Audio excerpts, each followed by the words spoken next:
Nicholas. How do you pronounce it? Nicholas or Nicholas?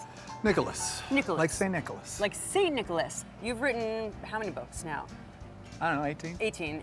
Every last one on the New York Times bestseller list. Yeah. That's not a like fly-by-night fad. That's every last one. So this is a horrible question, and I'm just gonna ask it.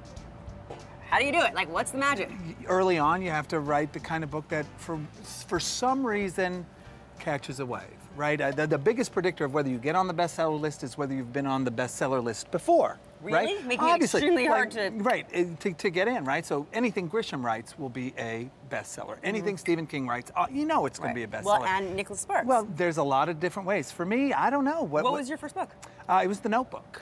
So The Notebook was your first book that made it onto the New York Times bestseller list. Yep. Opening the list now for all your other books. Right. The Notebook then got made into a movie. It wasn't over.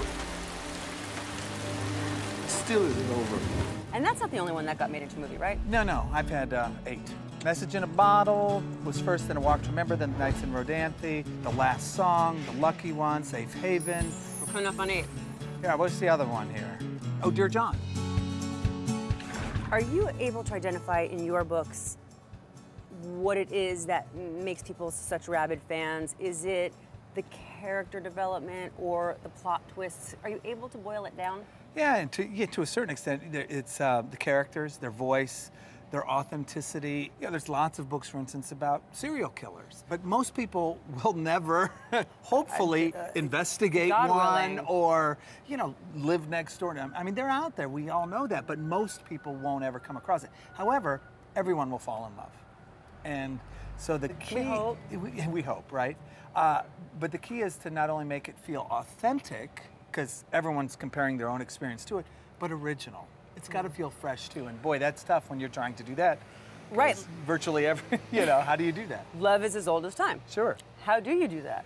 Boy, that's a tough question. I don't know. I know it when I see it. How's that? If I'm writing a scene and I reread what I've written, I know if it's right or wrong. I don't always know, however, I'll know it's wrong, but I don't know how to make it right. I liken it to occasionally walking through a darkened attic, cluttered with furniture. The door is on the other side, but you almost have to feel your way through slowly but surely. Then when you get there, you can turn on the switch and say, oh, that's where everything was. I wonder why it was so hard to get through in the first place. A muse doesn't come on our schedule, does it? No, creativity is, it's not a faucet you can turn on and off. Sometimes you have it, sometimes it flows more easily than at other times, and it's influenced by everything in your life. I can't have you getting hurt. Do you want this? Do you want me? Your next movie is called The Best of Me. So what I have is this wonderful story about Dawson and Amanda. They fell in love young, didn't work out. 20 years later, they're reunited at the funeral of an old friend. And neither one of them is happy in their life. Amanda is married. She's got children. What do you do? You have an affair.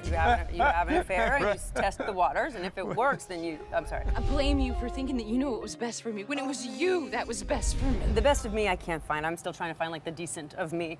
The best of you?